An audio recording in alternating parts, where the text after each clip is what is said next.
Welcome to the Intercut podcast, the weekly show going over the TV, movies, and entertainment that people can't cut away from.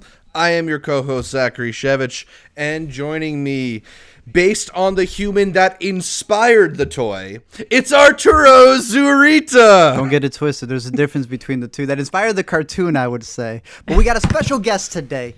Yes, we also have the unofficial third host of Intercut. Not that it's special, Amanda actually. the Jedi. What's up? Thank you so much for having me back. I love being here. We had to bring the Jedi. Yeah. We have to bring in the Jedi to talk about all of this Disney news, all this Star Wars news and Marvel news, but we've also finally got our discussion of Mank, as well as what we've been watching a lot to talk about on this week's show. We've also got the panel that are gonna be reassembled for when we do our best movies and best TV shows of the year. So hopefully you're excited for that video too. I don't know if either of you have been starting to whittle down your lists at all. Like, I feel like I've got a solid top 26, but I'm still trying to watch some stuff. And I just watched something last night that I might talk about a little bit that actually entered maybe my top 12. Oh, wow. Yeah, I'm trying to catch like a handful of things just to close it out, but I'm getting there, I think. I'm looking at the Sundance 2021 lineup, guys. I don't even know what year to focus on. But we also got the Sundance crew, so we have some stuff to talk about a little there too with the announcements. Totally. Too much stuff to talk about. In a little bit, we will get to Disney Investor Day and the Sundance lineup announcement. But first, make sure you're subscribed to the Intercut podcast, either the video podcast on youtube.com/intercutpod or the audio podcast available on most podcatchers. Also follow Intercut on social media, whether it's Facebook, Instagram, or Twitter. We are at Intercut Pod. That's at Intercut Pod. That's short for podcast. And remember to leave us a 5-star review on the Apple Podcast iTunes store. It makes me really happy. It makes all of us really happy. You know, I could use that dopamine as we get into the holidays and the colder weather. You know, I just think selfishly you should leave us a 5-star review. But Art and Amanda, let's start the show the way we start it every week here with what we are watching. Art, start us off. What you been watching, buddy? Wrapped up the Small Axe collection of films, and I didn't think it would get better than Red, White, and Blue, and somehow he mastered another 5 out of 5. Ooh. In an hour. Like, I don't know how he's doing it in an hour, but I think that's been the biggest like, we're surprised that there's 5 Steve McQueen films. The fact that they're the length of what the Wyoming tapes were practically in comparison, that he's able to get so much story, so many emotions, and just so much thought in barely over the hour mark, that I found it absolutely fascinating. Education, I believe, is also based off of the true story, and it follows a kid who pretty much just is not given the proper education in where he's from over in the UK, mainly because the entire system is set for his failure. And it's not just that system within the kid, but it may be the systems within the parents and making sure that they're too busy to even supervise the kids. And I found it absolutely riveting. Somehow the movie's about to wrap up and you don't think it could get any better, and they hit you with just back-to-back different things. It's up there with Red, White, and Blue for me. I highly recommend it, as well as the whole collection of films, because as we've been talking about them, he's really been pushing the idea that yes, they are films, and the whole name derives from the saying of "you may be the big tree, but we are the small axe," and together, collectively, you take it down. So shout out Steve McQueen. Like, we've been doing this is Steve McQueen podcast. That's what I should have written on the board practically.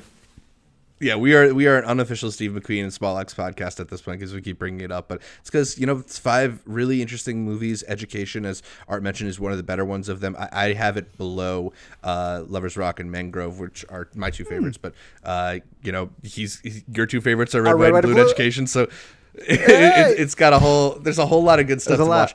Yeah, I think what's so great about this movie is how it kind of sort of systematically shows you the ways in which somebody can kind of fall through the cracks because they are not looked after, they're not thought about, they're not cared for, the same because of these systematic failures in a system like education, and how unfair that is, particularly to someone who is a 12-year-old in this movie, right? Like, it's not somebody who's been around long enough to deserve any kind of treatment, for better or worse.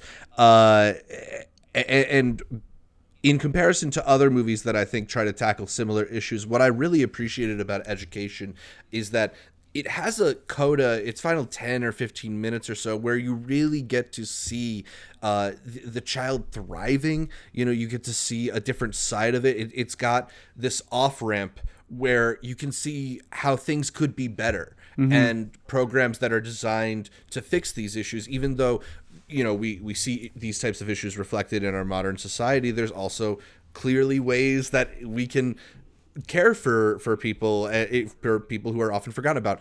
I was really made emotional by this one. I think that final bit just left me, you know, in tears for a little while. Yeah. So yeah, Education is great. Small Axe series is really great. I'm curious to hear if any of the Intercuties have caught it, what their favorite of the 5 are now that all 5 are available. So yeah, make sure to comment or hit us up on social media. Let us know. I don't know, have the Small Axe films made their way to Canada? I was just about to ask, where do you watch it? Because I was trying to find it, I think this weekend, when I was trying to just make my list, and I couldn't see it anywhere as watchable. I could be wrong, though.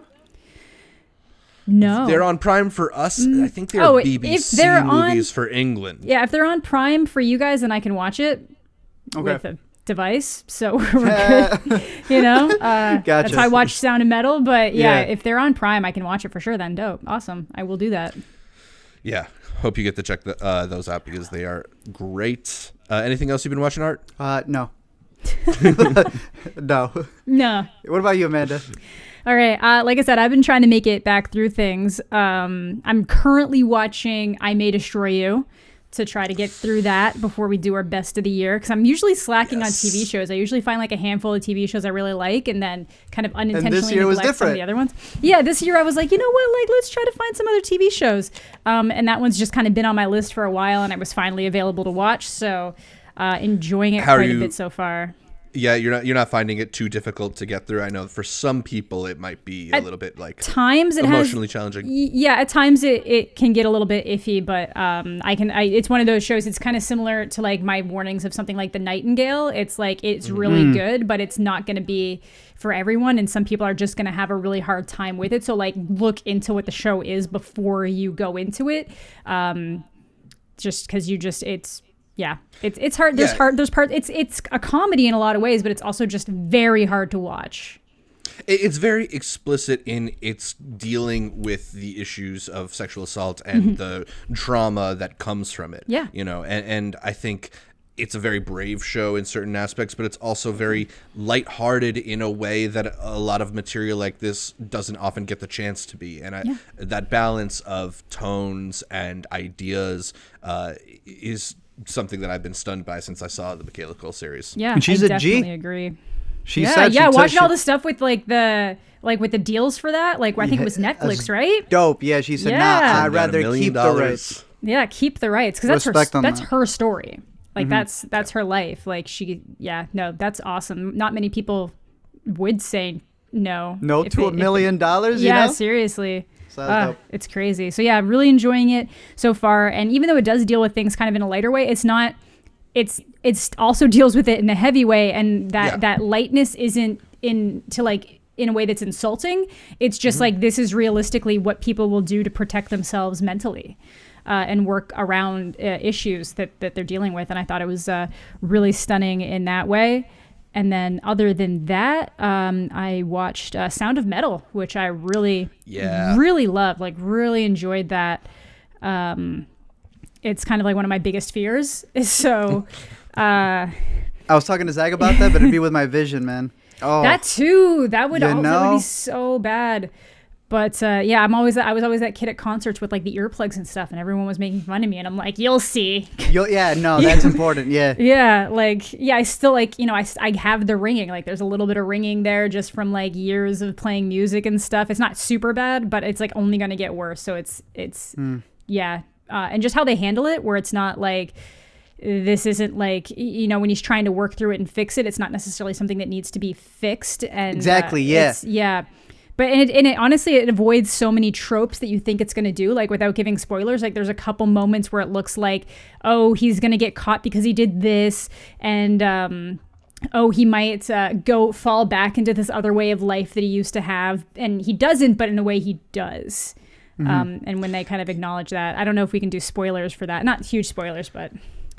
I think we'll try and stay clear of first. Maybe we'll do a little bit after the show. For sure. Like quick 10 minutes on. Yeah, it'll probably. I think it's probably going to be in my top 10. So. Yeah. Well, we can talk about it more there, but I just felt like it was really interesting that they kind of had something come full circle. So they did something without actually doing it, which I thought was really cool. But, Riz Ahmed, top 5 in my opinion for this year. So good. Yeah, I was about to bring that up. He's clearly one of the standout best actor performances from this year. A lot of people, I think, expect him to be in the running for an Oscar. I'd be upset. Yeah, I'll be really upset if he's not.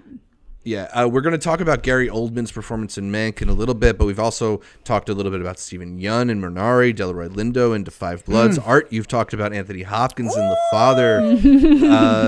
I don't know. Do you feel like Riz Ahmed is elite among those, or is it a tougher competition? I feel like he's only going to get a nomination. I mean, just seeing... I don't want to get too much in tangents, but I feel like it's like we're fighting for him to just get a nomination, which sucks. But I want to see him get a nomination at least. I don't think he'd win it. If he win it, we're in a completely alternate universe at that point. But I really hope he's one of the 5 for sure. Mm-hmm. Definitely. Is that all, Manita? Yeah, pretty much. Just been watching a lot of stuff, but those are definitely the standouts for right now. Cool. Well, I've also been trying to catch up on some of the movies from 2020.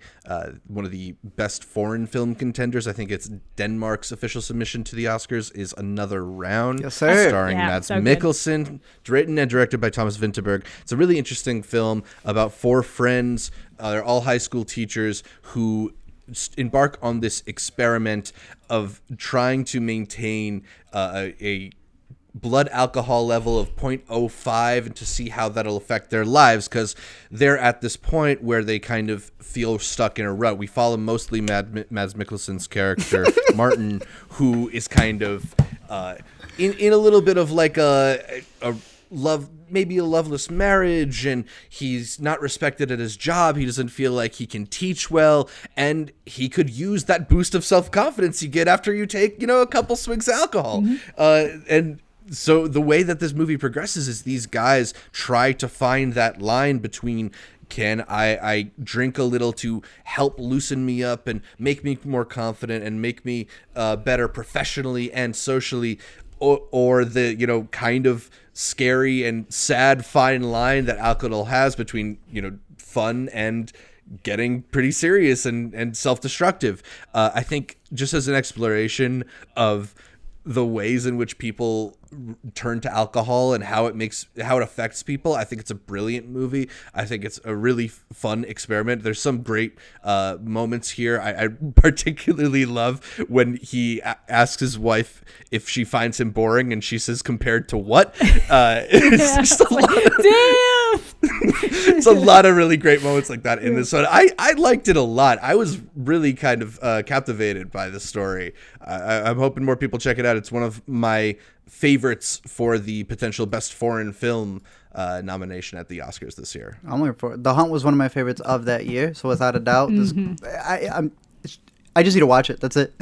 It's you haven't watched it waiting yet? for it. No, we have the link for it, and I have not. I know you did. I saw you updated the screener list, and I was like, "Oh, Art's watching Another Round." I just need to see that one. I was able to catch the first 10 minutes, and I was like, "Nah, I want to see this on the bigger screen downstairs. Gotcha. I don't want to go to bed watching. It's worth it. Mads Mikkelsen microdose with alcohol. It's pretty joyful. Okay. I like that one a lot. I also to completely shift gears, caught up with Finding Yingying this morning, which Art has been advertising to me as the saddest documentary he's seen since Dear Zachary. I don't know if I would find it as sad as Dear Zachary, but it is in the same league, and I'm in a bad mood, and it's all your fault. Bro, can we talk spoilers here? It's a true story.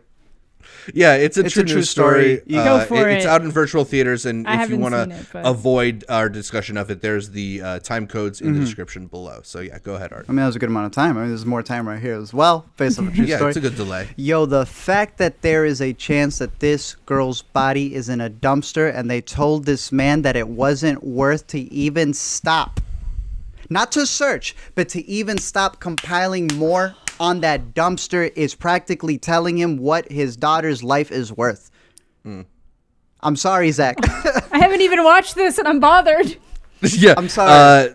I think the thing about finding Yingying that is so effective is we get a lot of these true crime documentaries about a murder or about a missing person or something that really focus on the case and the kidnapping or the murder or the murderer. And this is really centered on the family's efforts to seek justice, to find their daughter, their sister, their girlfriend. It's a really touching story, and it's not a pleasant hang, but it's a really interesting story. And if you're looking for something in that true crime genre, I would highly recommend it. It's available now in virtual theaters. So.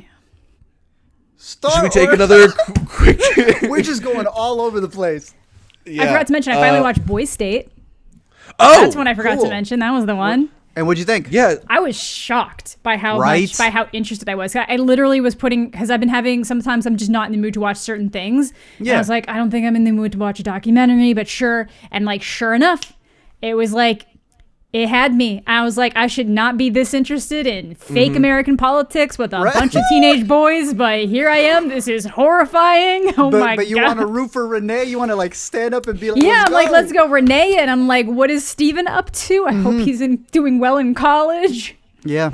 Yeah. It's an extremely well-paced documentary. It has a little bit of like a reality show feel to it, although I think it's not quite as grimy as you get the feeling you get from watching reality because they cast those main kids ahead of time and then follow them around, and then we're just kind of lucky enough that they managed to get through. There might have been like another kid that didn't get through and they just don't mention that one or something, but it wasn't interesting enough. Yeah, exactly.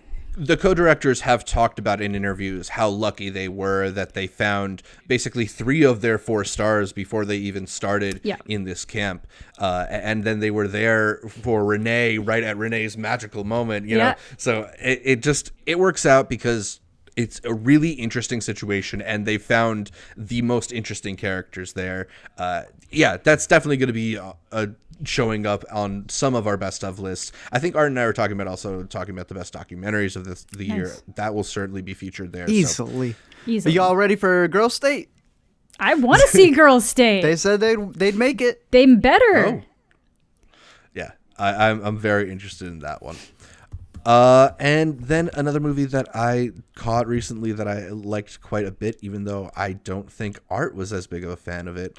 I caught up with Andrew Patterson's The Vast of Night, and I was a little bit blown away by this one, guys. A really interesting story about this town in New Mexico in the 1950s and this weird sound that's coming over the radio and what's happening on the night of the big basketball game. It's got these really dynamic scenes from these electric walk-and-talks with these crackerjack dialogue to these moments where the movie will just kind of pause and oftentimes completely eliminate the picture from the screen and just let you listen. And I was just on the edge of my seat the entire time. I really wanted to know what this mystery was. I was riveted by the filmmaking of this one, and for this to be this guy's debut feature was mind-blowing to me. Art, I'm sorry. I really liked this movie. That's dope. Dude, the LME listeners made me listen to this one again when we did our the fundraising thing for the LME listens, and they're like, check it out again. And I was like, all right, I will. His filmmaking is phenomenal. I liked it a little more. I just feel it could have been a podcast, which then he went on record to say, it's like, we literally wanted this to be that if you close your eyes, it would have been like you were hearing it in the same radio that she would have been doing it. And I was like... he had an answer for my complaint, so I can't be mad at that. And just the way that they were able to create the town.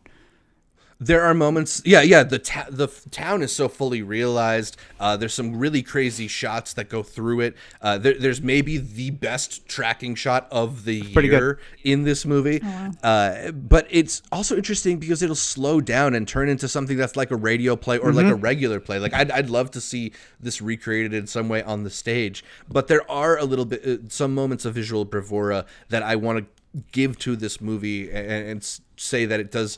That make it more than what it could accomplish on the radio, particularly a moment in the end when they are in a car, which I think is so haunting. I got goosebumps from it. So check out The Vast of Night before you assemble your best of list. All right. That's all I'm going to say. Will do. Real fun story about it. I don't know if you had heard that the guy was actually working, the director was working for Oklahoma Thunder, and they were specifically campaigning to make sure that Kevin Durant stayed. And because they were making those campaigns, he found his entire crew. And so they thank Kevin Durant at the ending of The Vast of Night because they said without him it wouldn't have been possible. That's awesome. He probably watched that and be like, I'm confused. He's like, what? What? Yeah, so I think that's mostly what we've been watching. But before we get into the news, I did want to bring it back to the Sundance lineups because that dropped recently, and I think we're all excited for the festival, even though it's going to be a smaller version of the festival. They only have about 70 feature films this year, and it's going to be a virtual festival, so not the experience we're used to, but it's always a place where we find exciting movies. When we talk about our best movies of the year soon, we're going to mention several movies that we saw at Sundance. So I don't know if there's anything about the lineup announcements that immediately struck either of you that you wanted to mention on the count of what 3 you're looking forward to already. On the count of 3. It was the first thing I sent them. I just sent him a screenshot of that. I was like, I just feel it in my gut. That's going to be the one. I've gone through half of it. I don't know what stood out to you guys, if you guys went through the whole thing. I went through most of it. Yeah. I don't know if you I was just going to say, I think it's funny that all 3 of us pointed out that we were interested in the count of 3 right away. I mean, Gerard Carmichael is directing it. You got Christopher Abbott co-starring in it. He's a guy who's showing up in a lot of really interesting Sundance movies recently. And it's got just, sometimes with Sundance, you just need that one picture and it's like, oh, wait. That's it. I want to see how we get there. And then you scroll, it says writers from Rami. Ooh. It's one. Yep. It's one, easily. I Was a Simple Man looks pretty interesting as well. The director had talked about how he made this movie when he saw his grandpa die. And then he was like, everyone said, he was a simple man. He was, no, he wasn't. And he made this whole movie on him that's also going to be a part of the U.S. dramatic. I think Jockey looks interesting. John in the Hole, the story about a kid who decides to lock up his entire family in a hole so he can finally be an adult. But even the world dramatic looks pretty interesting as well. There's a lot of warnings that this year is putting on their movies. I don't know if you guys were able to catch that. One of them literally says, warning, animal cruelty will be in this movie. Warning, this movie has destruction and death. Warning, this movie's extra sad. Like, they have extra warnings this time around, but I appreciated the ones about, like, animal cruelty because the MPAA will put a smack dab on anything. And they can kill a dog on the screen as if that's not traumatic to a lot of people. I was going to say, you know exactly what I'm talking about. Sundance forced me to watch a dog getting blown up in a movie I hated. So you know what? If they're going to warn me about that this time, maybe I won't watch the last. It's good to have a warning. It's great to have a warning. It's one of the movies that jumped out to me is Passing, which stars Tessa Thompson and Ruth Negga, as well as Andre Holland and Alexander Skarsgård and Bill Camp. This is the feature directing debut of Rebecca Hall, interestingly enough, about 2 African-American women who can pass for white living in 1920s New York. So I'm very interested in that movie. Also, what jumped out to me, if I can find the title before. The title is Together. Yes, sir. It just got picked up by Bleecker Street earlier today, the day that we're recording. So we already know it's going to get a release, but it's got a really interesting cast with Ed Helms, Patty Harrison, Tig Notaro, Julio Torres, and Anna Konkle from Pen 15. So, Sundance usually has 1 or 2 breakout comedies. Last year it was Palm Springs, so maybe it'll be Together. I'm keeping my fingers crossed for that one. Yeah, that one looks pretty good. Yeah. Other than those, I'm also looking forward to The World to Come, which also has Christopher Abbott in it, and Vanessa Kirby, and what is her name? Catherine Watterson. I'm excited. And Casey Affleck, apparently. Oh, he's in it? Totally missed him, apparently, according to Wikipedia. Wow. But yeah, looking forward to that one. And what is that one under premieres? Yeah. Okay. Hang on, let me double check. Because I got halfway through the premieres. I think it's one of 2 spotlights. Yeah, it's either yes. Because the other along one with Night of Kings. So that was that's the other one too. Yeah. I have that down. Yeah, I thought that was dope that they put that one on. That we were able to catch that in some of the virtual fests. I also How It Ends. I got that which down stars too. Zoe Lister-Jones. Yo, I just came off of making a video on The Craft, so when I saw that this was there, it was the last edit I had to put in there. I was like, look, Guys, I mentioned Bandit Give her multiple another times. Please give her another chance with this. I had no idea. It's a production company. The movie's made by the production company between her and her husband, Daryl Wine. I had no idea. They call themselves Mr. Lister. They're married and they've made several movies together. And this is another one where it's actually the girl. Let me see, make sure I got her name right. Kaylee Spaney, who's Green Devs. She's in this playing the younger version of Zoe. Oh, damn. And they work together somehow as the world's about to end and they got to do something. I was like, I'm in. Just tell me when this is planned. So that's another one from the premieres that I'm really excited for. Yeah, I have that one down too. Yeah, and some of the fun of Sundance is walking into a movie that you have no idea what it's really about even, and then just, you know, it turns out to be one of your favorites of the fest. So we'll be watching plenty of stuff, whether or not it jumps off the page to us, but definitely some movies that we're going to be really excited to catch as soon as we find out whether or not we're going to Sundance. We're going to go no matter what, but like whether or not they're making it easy for us. We'll be watching Sundance movies. that exactly. Yeah.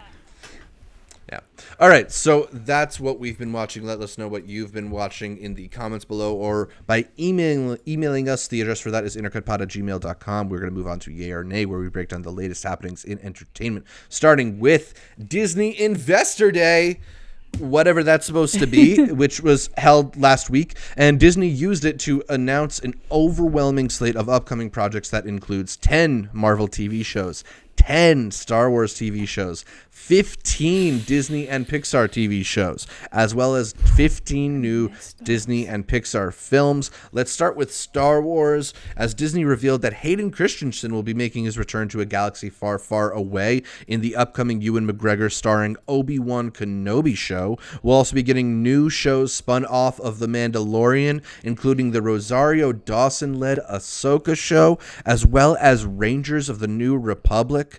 There's the Rogue One prequel series Andor, the Clone Wars adjacent Bad Batch, a Justin Simeon-led Lando show, and The Acolyte from Russian Doll creator Leslie Headland, and 2 new Star Wars movies, Rogue Squadron, directed by Wonder Woman director Patty Jenkins, and an as-of-yet untitled Taika Waititi project, Amanda.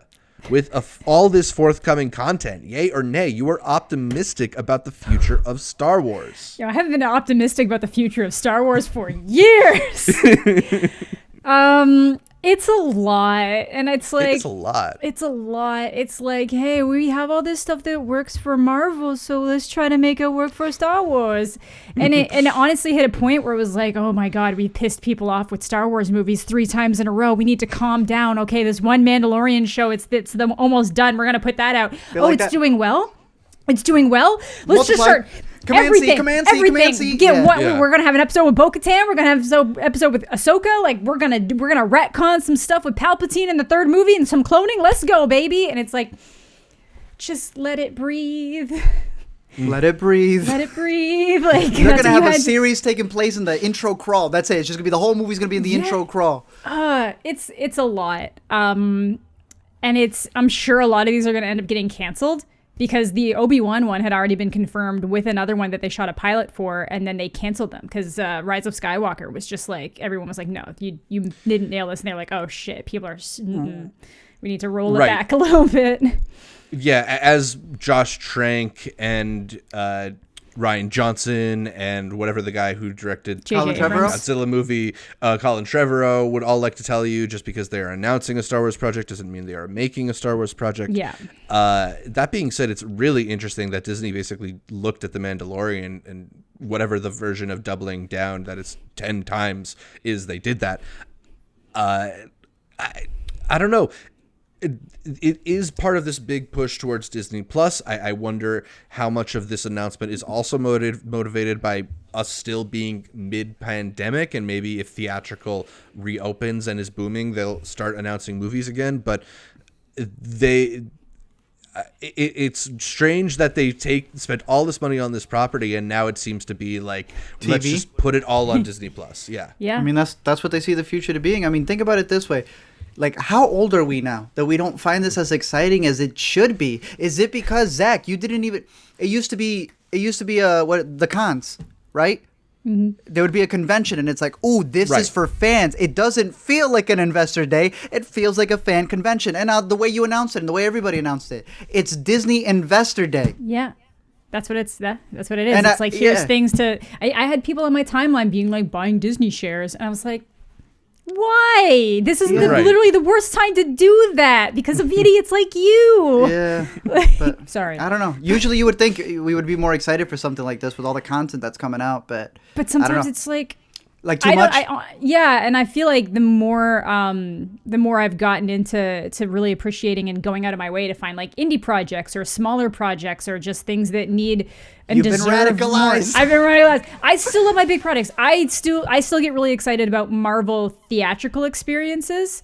That had kind of gone down since Endgame came out. That kind of felt like it all built to that one big moment, and then everything after that is just kind of like, I'm sure they'll build it back up with new storylines, and it'll still feel really good to be in the theaters for those moments. But when it's just constantly just like, here's like 30 things, it's like, how can I get emotionally invested in 30 things at the same time? You just announced 30 things at once. What am I supposed to be? How am I supposed to get excited about any of this? They're not 90-minute movies. They're 10-hour projects. So are you even going to invest your time in the right ones? Yeah. Yeah, that's the great thing, because like, you know, the whole marketing around the 7th Star Wars, I even forget what the original J.J. Abrams is titled now, but Force Awakens. Force Awakens. The whole marketing around the Force Awakens is, this is your first piece of Star Wars in decades, right? This is special. You're not getting this that often. Who knows when we're gonna make another trilogy? And I think partially because it's in Disney Investor Day, and rather than a day built around Star Wars, a day built around fans, there is a soullessness to announcing this number of projects at this rate that doesn't allow any room to get excited about any one of these projects. And maybe part of that is the point. Maybe part of it is they want you to not focus too much on the Ahsoka Tano show in case they film a couple episodes and decide that can't really go out. That's not going to be. That's weird though. That's weird. That is weird. Star Wars seems to be, in terms of how Star Wars is announcing things, it seems a lot less set than the Marvel stuff. Like the Marvel stuff getting announced, I'm pretty sure is all happening. And if it's not happening exactly as it's announced, it's going to be a variation of it because it's these bigger things. But the Star Wars stuff is like, here's like 10 things that might come out eventually. And they got someone on Twitter trying to see, it's like, all right, guys, they like this one more than that one. They like this one. They keep thinking this one's bad, bitch. We got to pivot. We have gotten comments asking us if we're up on Mandalorian or to talk about Mandalorian, and I do wonder if maybe our thoughts on Mandalorian influence this a little bit, because spoiler, we're not all up on Mandalorian. I've caught maybe 3 episodes of season 2, and I'm just, to me, it's a little bit like just plot of the week or adventure of the week, and samey in a way that I'm not that into as far as a television property. I've also never really been a huge Star Wars person, but I'm just not up to date on Mandalorian, as I know Art isn't either. Amanda, any thoughts on season 2 so far? Yeah, I totally agree. Mandalorian's always been kind of one of these like it's like a space western, so every episode is kind of supposed to feel like it's its own just separate things, but I can get why it's just literally like land on planet, looking for thing, find person, must complete mission for person to get thing, they cannot provide thing, next planet. Like that's Baby Yoda, don't eat that. There's 18 chapters of that. It's cute. Yeah. There's like, but there are cool things. To me, the things that they do end up, like they reveal like really cool things. There's a lot of interesting lore building that happens in it. There's some really great action scenes, like not this past episode, but the episode before that had like an iconic character come back, not in the way that you might have expected them to, and like they brutalized some stormtroopers, and it was like really cool how they did it. And it's there's interesting parts, and I do like Baby Yoda. I feel invested when bad things happen to that little thing. Like I get upset. But yeah, it's not my favorite show of the year. I'm covering it on a separate channel that I do work for, just because it's kind of like the in thing for pop culture right now, and there are things about it that excite me.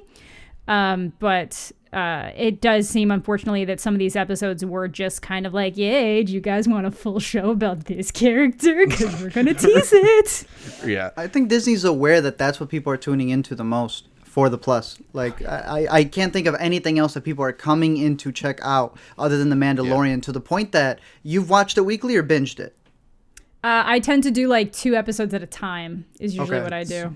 Alina binged all of 1 with half of 2, and then she was like, I don't see the reason for this to have be broken up, but I hear people say I miss it being broken up. So is that part of the hype? You know, it's like the ability to wait for the other one kind of makes it seem, I don't want to say better than it is, because I've heard nothing but great things from the show. I will watch it eventually. It trends every Friday on Twitter because of that, rather than, you know, I love Queen's Gambit, but Queen's Gambit, it already, we feel like there's less of it happening because it had those 2-3 weeks where it was at the top of Netflix. Yeah, but that was at the top. That was like a month though. That was good though. But that's I get what he's saying. What I'm saying, that's what he's though, saying. is that even though it's this massive hit, people are still talking about Mandalorian because it can come out weekly. That. Yeah. And that's the same. That's like, I've heard a lot of people make arguments about that for shows going forward. And like The Boys did that. Like the Boys did it in an interesting way. They dropped 3 to 4 at once, and then they went weekly. So it's like, we gotta hook you, and then we gotta keep you here weekly.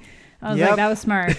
So I can see Amazon doing that with like their Wheel of Time series going forward and just different things like that. So Lord of the Rings, like, you know they're gonna do that. They're gonna drag it out for so long. Drag it out. It's a perfect way to keep you on the subscription service for sure. So yeah.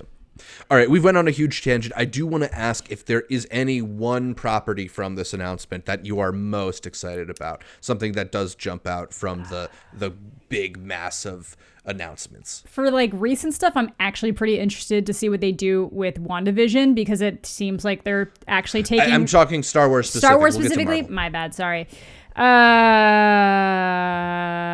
Obi-Wan. Me too.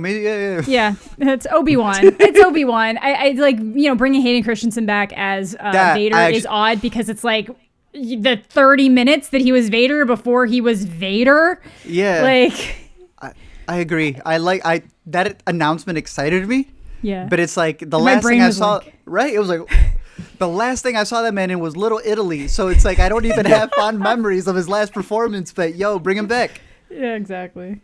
But yeah, it was really good in Shattered Glass. That was a while ago, though. Yeah. That was a while ago. Yep. All right, so let's get to Marvel, though, because Disney also unveiled a bunch of upcoming Marvel properties, including new looks at previously announced shows like WandaVision and Loki. Shows like What If, Ms. Marvel, and Hawkeye are all slated to debut next year, 2021. There are also announcements about an Ironheart series, a series called Armor Wars, starring Don Cheadle's War Machine, a series of short films called I Am Groot, as well as the Guardians of the Galaxy Holiday Special. Disney also announced that Spider-Man Homecoming director John Watts will helm the studio's upcoming Fantastic Four movie. Art, you are optimistic about the future of Marvel. You don't have a say. This is just them cashing in on everything. This is them cashing in. This is them with the streaming service now. They're not sharing halfsies with Netflix. Hey, we'll promise all you Netflix shows that you'll be in a Marvel movie once.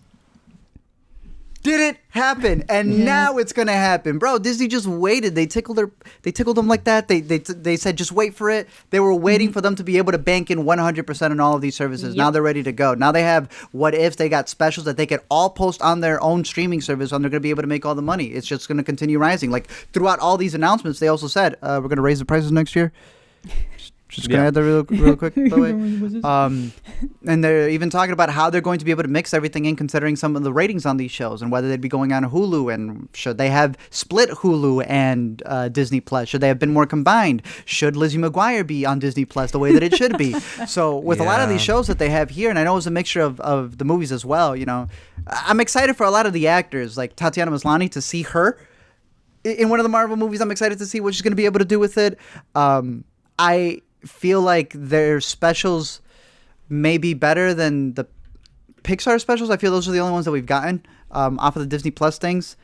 But in terms of shows, they've been edging us for a while with the Loki show, with the Hawkeye show, with everything. We've yet to see them. We know what they did with Marvel Netflix. We have no idea if Marvel can make good TV shows yet. We'll see.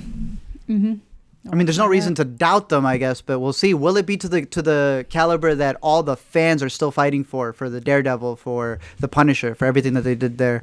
The Fantastic Four already, man. I told it to Alina. She's like, no. You must have misread it. We just got one of those. I said, yeah, Alina, we also just got a Cinderella, and there's a new one coming out next year. That was 5 years, Alina. It's been 5 years since we've gotten a Fantastic Four movie, and it didn't count. This is the multiverse of madness that Sam Raimi is filming right now. That's what's going on. Yeah. It's just that's also going to be like 3-4 years away anyway. So like by the time you get the next Fantastic Four, it'll have been like 9 years since the 2015 one. That's what makes it interesting is that there's all these things that they're announcing, but everyone's just like watching out for the Spider-Man.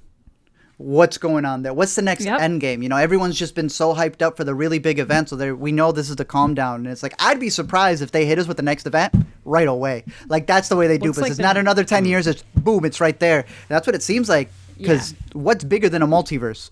What's bigger than having those actors that from back in the day coming back to finally get their third movie, finally get their fourth movie? Yeah, Tom, we're just gonna sit you in the corner for a little second. Like we're just gonna. You're sharing. We're learning to share. Have we forgotten that Sony and Disney practically divorced last year, and everyone was freaking out online, and now they're bringing back the other two? Like, that's crazy to me. It's all. But in my mind, bringing back the other two with the chance of like Leto's Morbius coming over is like not worth it. Like, shut it all out. It's one or the other. If we get the good, we shut out the bad. Do you think that by bringing them back, you now have the opportunity to continue their stories if you wanted to? If you wanted to, I don't know if they want to. Like Disney, Marvel keeps that, and then they just continue the what they were doing with Amazing Spider-Man, what they were doing with anybody else, because. I don't know. I mean, they're rolling out a what if series, and that's what the entire comic series was about. Just these what if scenarios that don't have to hurt the continuity. I don't know, man. I mean, DC's already doing it, so. Well, that's more out of necessity. Yes. A big one I will bring up, and this shout out to our boy Iman who brought this up, because a lot of people have been praising the decision. We said it as well about not recasting Black Panther, yet he argued it differently, and I thought he gave a great point. If you go check out Iman's movie reviews on his channel, he had said Black Panther itself, like the character itself, is like Batman, and we recast Batman. We don't stop that from stopping all of the storylines of this big character. The same we just talked about Spider-Man, right? So that idea of there will come a point where obviously you're respecting the legacy of Chadwick Boseman, but there's still the legacy of Black Panther and what that's done to so many kids who now wear that mask for Halloween, who now, are reading those comics, and there is dozens upon dozens of storylines. We haven't even seen his wife crossover yet with Storm. They just purchased the rights to all of the mutants. So there's so many more storylines there. I thought he gave a great point on why, not out of disrespect, but out of respect for the character itself, to continue it. Right. I feel like part of that is a problem with the fact that they're aiming to keep this continuity throughout Marvel. Yeah. Right. And I do think that they will have a new Black Panther, have a new T'Challa at some point. But while they're maintaining this one cinematic universe, I think they need to maybe get to like a reset point before they even think about recasting. Because Avengers reset? Because when we're talking about Black Panther 2, it would be a little bit weird if you surround it with it's Lupita Nyong'o and Letitia Wright and then some new T'Challa. Unlike with the Batman movie, where we would probably get a whole new cast when they recast Batman. So I feel like that's kind of the difference there. Yeah. But, focusing on the announcements, Amanda, you said WandaVision is the one that jumped out to you from these? For the newer stuff, I'm interested to see how Loki... One we're getting the soonest. Yeah, exactly. From the stuff that's like confirmed and on the horizon that I can really feel like I can envision a little bit better. I think that one seems the most interesting to me. I'm interested to see, because I know they're supposed to be fleshing out Wanda's powers. They weren't really able to do most of that because they didn't have the rights to the X-Men. Now they do. Are they gonna retcon some things and be like, there's actually some mutant stuff going on in here? Is she like, are they really going to steer into the fact that she can have a bad day and make you think that you're a toddler for the rest of your life? Like, I want to know how far they're going to go with it. That one is interesting. I'm very interested to see what they do with the Fantastic Four. I am most excited for the unannounced X-Men project. The as of yet announced X-Men project, which will be eventually, but... Yeah, that'll be interesting. And Spider-Man. I want to see what they do with Spider-Man. Captain Marvel 2 got Nia DaCosta, which Zach and I were talking about these all of these like the rumored castings that when they finally become official, we feel we're in a Mandela effect of like, I thought this already happened. Right. Like I'm pretty sure we all knew about Nia DaCosta like 6 months ago, right? I think so, yeah. I feel so. But like to move But it's like so many rumors that and then they have to present it as if it's like an announcement because it's the first actual official announcement and everything else is just rumors. We said the same thing with Little Mermaid and David Diggs. We were like, I feel we're excited for this. But they pushed Miss Marvel, which I guess may have always been a Disney Plus original, but I just find it funny that they're pushing like what Miss Marvel was supposed to be, and now she's going to be the first Middle Eastern like superhero, and they're like, yeah, Disney Plus. I thought I was going to get a bigger release than that. I think her character suits well for a show, though. I feel so. Is it going to be a series? I thought it was going to be a movie this entire time. I think it's a series. Is it? Miss Marvel's a series. Oh, okay. Yeah, well, so if it's she's a series, getting it her makes time. sense. Yeah. The Hawkeye series as well. I think the best joke I heard all week was someone saying, I'm surprised that wasn't coming on the Renner app, which I thought they had to do them like that. Yeah. But yeah, no, overall, it's the announcement you expect. I think they still have some really great stuff on the horizon. I feel that because of the stuff that they delayed, what was it? Midsommar. Pew, and how she's actually going to end up being in one of the series as well, which, I feel we would have seen the movie and then it would have been introduced, and now we have that. But easily the best one is our villain for Thor. That's it. Let's go. Christian Bale. I think is going to work some magic. I really think he's got it. Yeah, the more people that they add to Thor, like, what is it, God and Thunder? Love and Thunder or something. Yeah, the more interesting that project sounds. And Ragnarok was already my favorite of the non-team up Marvel movies, so I'm definitely amped for the next Taika Waititi Marvel movie.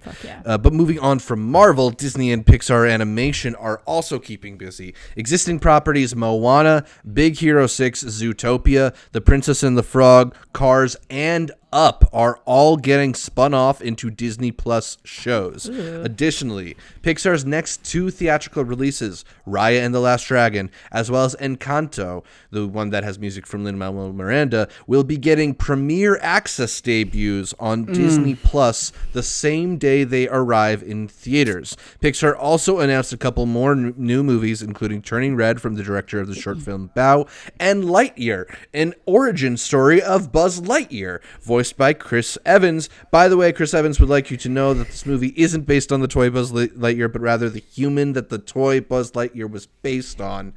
Amanda, yay or nay, you're optimistic about the future of Disney Animation and Pixar? No.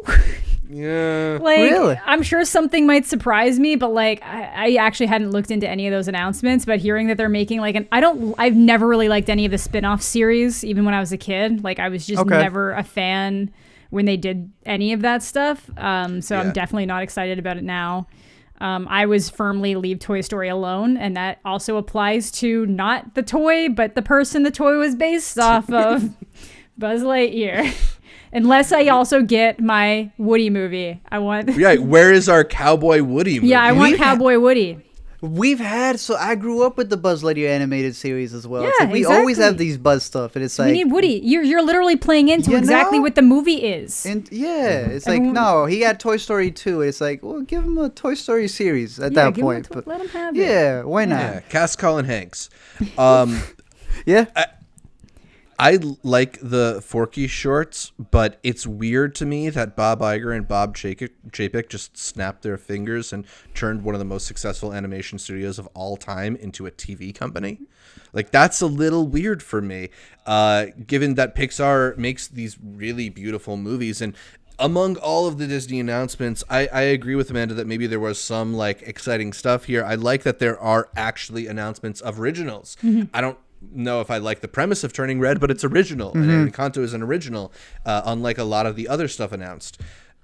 But at the same time, I don't know if all these beloved properties being spun off. Yeah, we have those kind of tainted memories. I don't know if this is a new era of Disney, but I don't know if I want to spend that kind of time in these worlds. I like getting to jump in for an hour and a half or two. I don't want to spend 10 hours over the course of 10 weeks. It just not the same kind of feeling to me for stuff like this. I agree. Remember the early 2000s? It was the straight to DVD, straight to VHS. Now it just goes straight to your screen. It's all these 10-hour stuff. I think it was Netflix that had the Tangled series. I never got to see it. I'm a huge fan of Tangled, though. They went for like 3 seasons. And I think whatever analytics they got there, they realized, why not just recreate that again with Moana? Why not just recreate that again with Baymax? I get the impression, though, that they are putting a lot more money behind these shows than they ever put behind those series. That'd be... Well, I want to be optimistic for it, but it's like, can you recreate what was great in Zootopia for 10 hours? Yeah. We'll see. It's rough.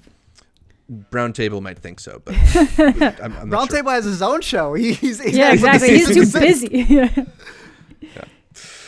All right, so that's about it for Yay or Nay, but a reminder that if you want to hear a subject covered here on Intercut, be an Intercut, you can send us a question by leaving it in the comments on YouTube or hitting us up on social media at IntercutPod or emailing us intercutpod@gmail.com. Make sure to leave us a question. We are moving on to our topic of the week, and it's the newest movie from David Fincher, one of my favorite directors. Art, fair to say one of your favorite directors, too? I think he's good. Good. He's one of my favorite directors. I was going to say, I'll step up. He's fantastic, man. He's one of the best. He's the best of the best. Mank is a biopic about the late screenwriter Herman J. Mankiewicz and his development of the screenplay for Orson Welles' Citizen Kane. The movie, which is shot in period-appropriate black and white and contains a fractured structure that bounces back and forth through time in a way that echoes Citizen Kane, details how Herman Mankiewicz conceived of and wrote the script for Citizen Kane through a drunken stupor, and how the writer's personal relationship with William Randolph Hearst, the man whom Citizen Kane is based on, came to influence his script. Art, Mank arrives late in 2020 as one of the year's most anticipated releases. Did it live up to your expectations for it? Yes. Absolutely loved it. There's a thing that every time we're watching a movie, be it a film that takes place in another country, but they don't speak the language, but they push it as being authentic, and it's like, isn't the language like the one thing y'all could get? When you're seeing a movie and you're wondering how that would have worked, being it a period piece, but it's being shot more modern. This man went down to the mono audio. Like, that's how far he went. Shot it in black and white. Did the entire thing so it feels like a movie that you would be watching during that period in time. And I think some of the biggest criticisms where it may come off goofy, it's more so just because it's reenacting, what a cutaway scene would be. Even put the little film burn in there, which would have been the as he's transitioning between the scenes and stuff. So I appreciated all those elements that he added to it. I know that there's some arguments on some of the stuff that may not have been.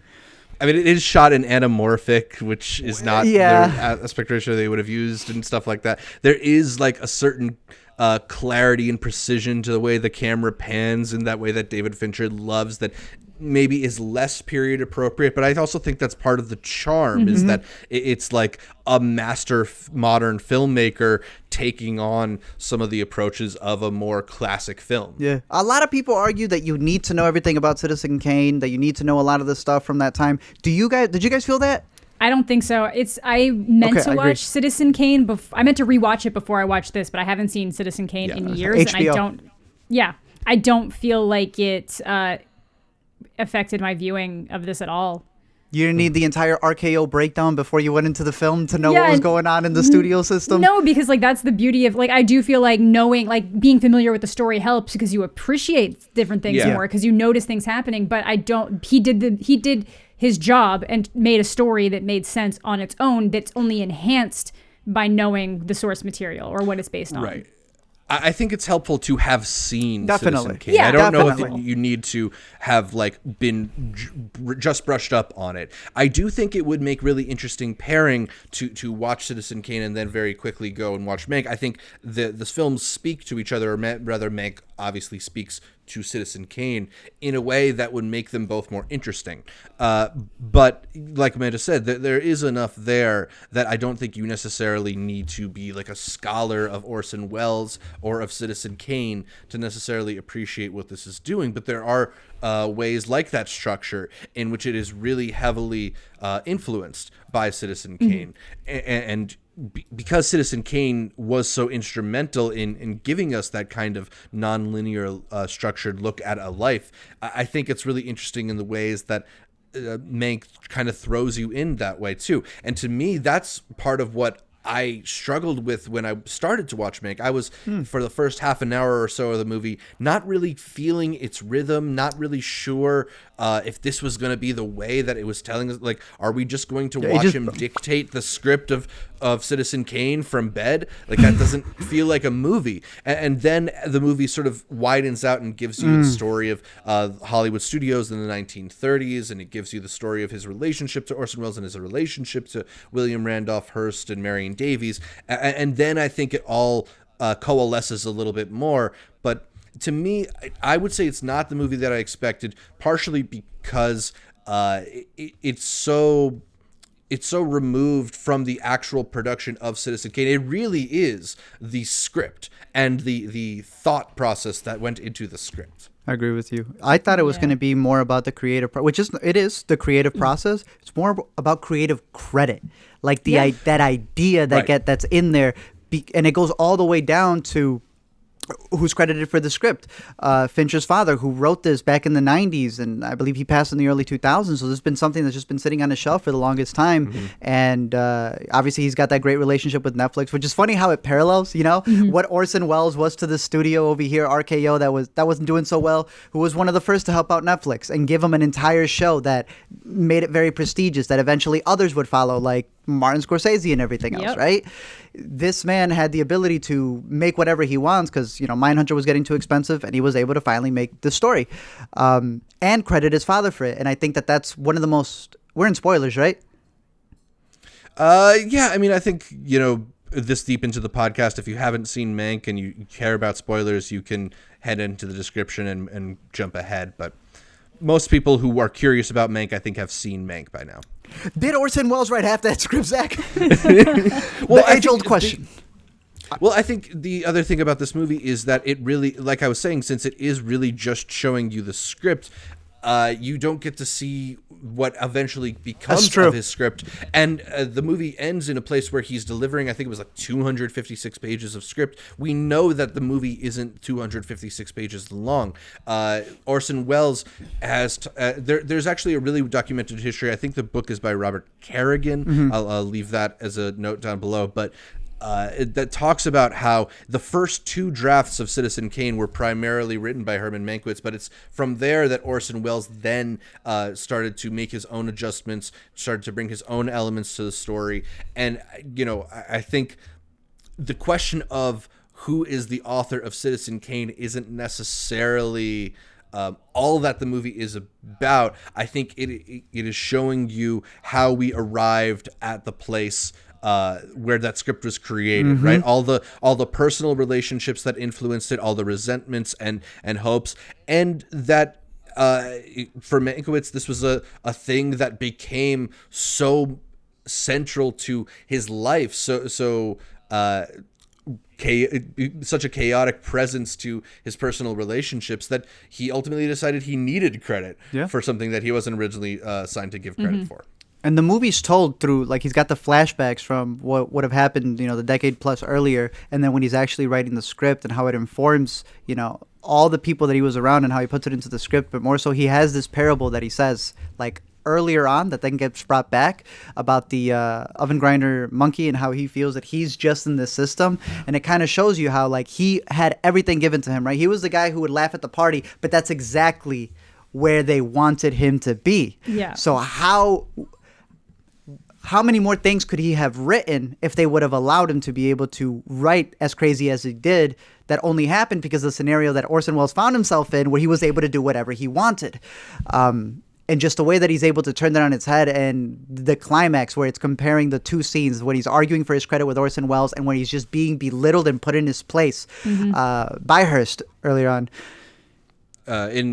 With Charles Dance giving a really excellent performance. Yeah, oh my God. Alina was like, is that Tyrion? I said, get ready for what you're about. I've seen the movie 3 times, and when I saw it was that second time, I was like, watch the magic that's about to happen. He's got here. that monologue. Yeah. Oh my God, it was he's like so... walking him towards the door when he's doing it, and like as he gets outside, he just like lays it. He's reminding him, you know, I'm the one who's paying your bills. I'm the one who's doing this. And he puts him in that position of where he realizes, am I really the one in charge? Have I been able to be the best version that I could possibly be? And there's that line that I believe it's his nephew or his brother gives him where he goes, man, this is the best thing you've ever written. And it's that glimmer in his eyes that makes him go, no, I'm going to fight for this. And he says it like a puppy to Orson Welles as well. He's like, it's the best damn thing I've ever written. Yeah. I know it is. And he wants that credit for it. And I thought it's also beautifully reflected in what Amanda Seyfried, who honestly, the more that I watch it, I'm like, yo, this is a really great performance from her. Someone who's also there at the bidding of the studio, and especially Hearst, who he calls daddy, how she's able to listen in, but she's only able to listen into these things because they don't take her seriously. Yep. And when she repeats it, she realizes, oh, I'm not supposed to repeat these things. And this is also something that they just dismiss her. They don't see it as being a big thing. I found it interesting that, again, the script was written way before 2016. Yeah. And there was that...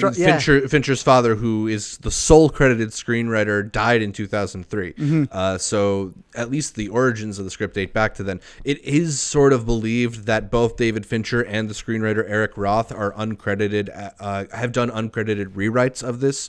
But again, yeah. That answer is where he falls in the debate, which I also find really interesting. Yeah. Exactly. Yeah. Like there's its own fascinating credit story that I think speaks a bit to the story that this movie is trying to tell. Yeah, the making of this movie it's so good. But that idea that the fake news aspect of it. Yeah. And that's crazy. That's the oddly resonant thing that it has that kind of firmly makes this a movie about now, even if it is a movie about the 1930s. Amanda, what did you take away from that whole middle section of the movie where it becomes much less about Citizen Kane and much more about California politics? I think that's where it really started grabbing me, like, because, you know, like, it's kind of like you said, it starts a little iffy. It doesn't start bad, but it's just it got better and more captivating the more it went on. Like, it throws a lot at you right away. Yeah, and then it starts winding it together. So I haven't watched it a second time. I think I'll enjoy it a lot more on a second watch. But yeah, when it just flipped into that, like, everything about California politics and how a throwaway line affected their strategy, and it worked, and you can clearly see that that's something that happens today, and it's gotten to the point that it's so effective that you don't even need to pay people to pretend anymore. You can just get it, and you can have people to say a couple things and people just start regurgitating it. Yo, he had something with that. And I love how that comes into play, because that's how Mank realizes how powerful his words are. He realizes that what's affecting politics is the bigger system at hand. That whole walk, I don't know why I'm being so disrespectful with the actor's name, who played the head of the MGM, who goes, don't forget what MGM stands for. It's all about emotions. If I feel it here, if I feel it here, if I feel it there, then you know what it is. And just that line he gives about the movies. He goes, this is the one business where you're not actually selling anything. You're just selling a memory of the idea. It's crazy to think we're now going back to that, you know? But that was during a time where they didn't have VHS tapes. They didn't even have laser discs. Yeah. So he was able to say that. And now, well, as big, proponents to physical media, we're seeing us get back to that point. Mm-hmm. The actor's name is Arliss Howard, by the way. Really good performance. Freaking fantastic. Wanted to shout that one out. He was great. No, just going back and circling on that idea of like how they were able to use the politics and bring it in there. He had argued, he had a lot of different things that he had to pitch with it. A lot of studios didn't want to make it because they didn't want it in black and white. But a lot of studios didn't even understand this idea of like, I don't get what's happening with this news thing. Because when you see it in the movie, it's not like, it doesn't come off as propaganda in your face. It's just a subtle black man rooting for the other person. And that was enough. Yep. They get, what was it, like the... And he was very articulate. He expressed his points perfectly. You know? And it was like, just the fact... It was scary. Honestly, it was scary. It showcased how subtle something like this could be, and how effective. It might seem when really this is like a foundational idea to so many of the problems we see with news and politics today. So that this movie that is so much about 1930s, 1940s Hollywood also has this really relevant political commentary. I think it is something that was completely caught me off guard, and the more that I've had time to sit and think about this movie, it's something that I've really grown to appreciate about it. I did want to ask what ways in which you feel like this is or is not a typical David Fincher movie, because we just had a podcast recently where we went through David Fincher movie bracket and talked about our favorite David Fincher movies, and he's obviously a director who likes to do these tales of perversion and dark underlying ideas in human nature, but this is maybe less of that kind of movie. I feel it still is. I feel it's still the David Fincher who's calling out all of the systems that he himself has probably been in. He worked in advertising as well. He called his own company Propaganda Films, so I think he understands the power of all of that. He's always fought for creative control. So it's like it's reminiscent of all those things. Definitely different because it's not as hard-hitting. You don't have the Fight Club essence of it. You don't have, the wittiness of the Zodiac. Zodiac. But even the back and forth of Zodiac with Social Network. Yeah. But there's still those aspects of control that I think you see there in the character of Mank. All the way down to, the big drunk speech that he gave, which a lot of people are looking down on. I didn't think it's not great. I don't think it's the best performance of the year, but I think he does what he needs to do. I know a lot of people were complaining because technically Gary's 60, Mank was 40, but Mank was also right. a really big alcoholic, and as the title card it tells you at the end, that ends up being where what leads to his death. But Amanda, do you care about stuff like that? The fact that Gary Oldman is an actor maybe about almost 20 years older than the man he's portraying, or some people have poked holes in some of the references that the movie makes that was pretty bad. to films like Wolfman and Frankenstein that are a little anachronistic. Does that stuff ultimately deter your feelings toward a movie like Mank?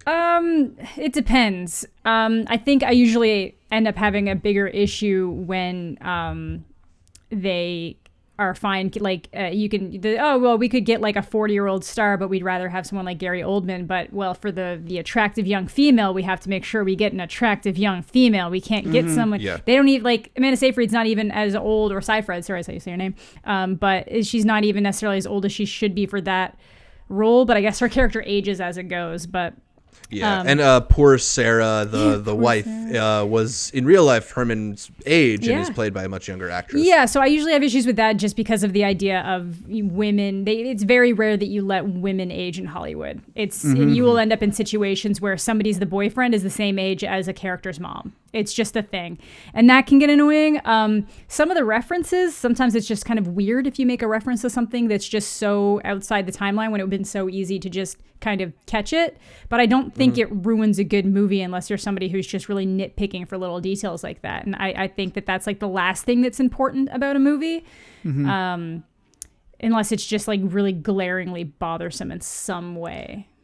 Yeah. It's, to me, I felt like all of this still felt appropriate for the story they're trying to tell. Like, even the references to certain films of the era, it's giving you a picture of the era, even if it isn't necessarily the most accurate picture of 1934. Yeah, no, it's just letting you know, like, this is what was big at the time. This is what people were either tired of or had already seen. Like, it's letting you know what you're dealing with, rather than it's just to kind of give you the reference, I guess, the frame of reference there. How do you both feel about this film's Oscar chances? I think a lot of people felt this arrived as potentially the big contender, but it's been met with some more mixed reviews. I don't know where the Oscars are going to go this year, bro. Like, people keep pretending like they know where it's going to go. It's like, we don't know. Sonic it's like, all the way. Yeah. I don't know. Like, I feel Gary Oldman will nab a nomination because it's Gary Oldman. I really hope Amanda Seyfried gets a nomination because I do think she did a really great job with it. I think the cinematography was fantastic as well. I don't know if it counts as visual effects, what they were able to put in the way that they processed the film and the burns. Probably not. But I know some people would disagree. Sound.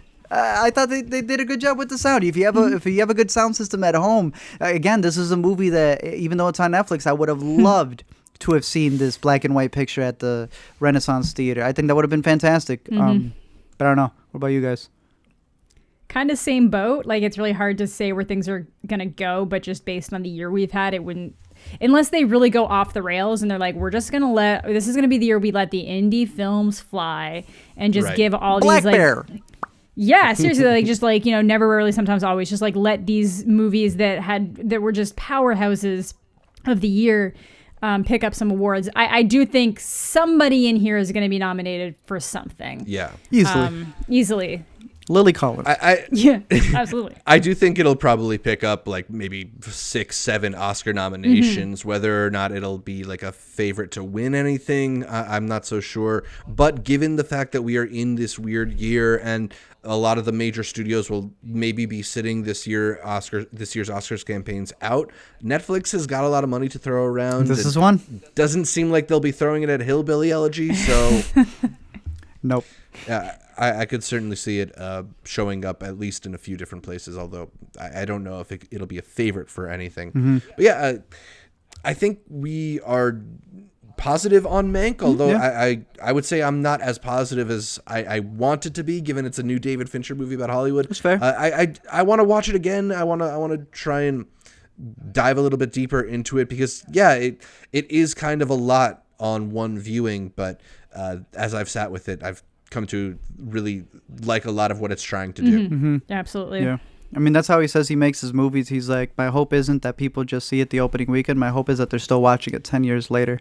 And honestly, The Social Network has stayed with me for 10 years, and things that I thought were my favorite back in 2010 have kind of drifted off for me, like Inception. Right. It was fun the first time. And it just doesn't stack up on repeat viewing for me, at least. No lie, I was seeing a little bit from The Social Network. I was like, nah, I just rewatched this. I can't be rewatching this again. No. Yeah. But I gotta. All right. But you want to, yeah. All right, so let us know your thoughts on Mank in the comments down below, or again, reaching out to us at Intercut Pod on social media. We are going to head to our final segment, the New to See, where we give you our picks for the week. Art, what should the people watch from home? If you haven't caught what we've been saying every single week here, Small Axe over on Amazon Prime. They're fantastic. Zach had his two favorites aren't even my two favorites. If you listen to us, how does that not make you excited of like the content that you have waiting for you? But of course, Education and Red, White, and Blue were my top favorites, and I highly recommend those. I will be checking out Another Round. I've been saying that for the last 3 weeks. I will not give it another week. I will be catching it. But I'm not sure if we discussed this on the last one. Apple Plus has a new one. It was Boy State. Took this long, but we finally got another one. Wolfwalkers. If you have not caught Wolfwalkers, definitely check that one out. But if you have some extra money, I believe, when is Promising Young Woman coming out? December 25th. Yeah. Christmas Day. Start saving money. Another week. Another week. But those are some picks. Yeah. All right, Amanda, what should people check out? I'm going to go with one of what I've been watching this week. Check out Sound of Metal if you haven't seen it yet. Good. I didn't really explain what it was, but it's basically a metal drummer who just, obviously due to years of playing in such a loud environment, loses his hearing very abruptly. And it's just kind of him coming to terms with that as someone who's kind of recovering from other issues in his life. And you're kind of on that precipice of whether or not it's going to get really worse, and how he kind of like comes to terms with his new life. Just fantastic performance, just really solid movie. Yeah, highly recommend Sound of Metal as well. I would recommend you check out that. I'd recommend you check out Another Round. Art, check out Another Round. You don't need to just have the screener link for it. It's going to be available on digital this Friday. Hey. So, going to be a lot easier. You don't have to find a movie theater or go to a movie theater. It's going to be available on digital. That's nice. Also, The Vast of Night is available on Amazon Prime as well. I was blown away by it, so it's one of those movies that I feel like you should check out before you assemble your best of the year list. So check out that. Check out the Small Axe series, because 2 of those movies are competing for my best of list. So a lot of good stuff to check out. Man, Amazon is they're killing it this year. Where it's at right now. They're doing good. Yeah.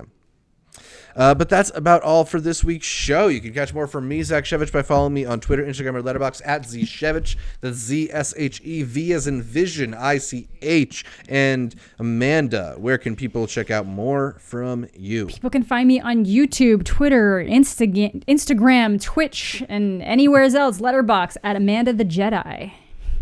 Very cool. Art. You can find me at LME Explain over on YouTube, Facebook, Twitter, Instagram, Letterboxd, all that good stuff. But you can catch me every week here on the Intercut Podcast. You can listen to every episode of the Intercut Podcast on iTunes, SoundCloud, Spotify, or your favorite podcatcher. I like Overcast. And then make sure you're subscribed not just to the audio podcast, but to the video feed as well on our YouTube channel, youtube.com/intercutpod, where you can catch our bright smiling faces as we break down the latest in entertainment. Find new episodes of Intercut every Friday. And please leave us a comment, like the video, and consider heading over to iTunes to give us that 5-star review. Like our Facebook, Twitter, and Instagram pages. All of them are at IntercutPod to get updates throughout the week from Art, from me, from Amanda, from all the guests we feature here on Intercut.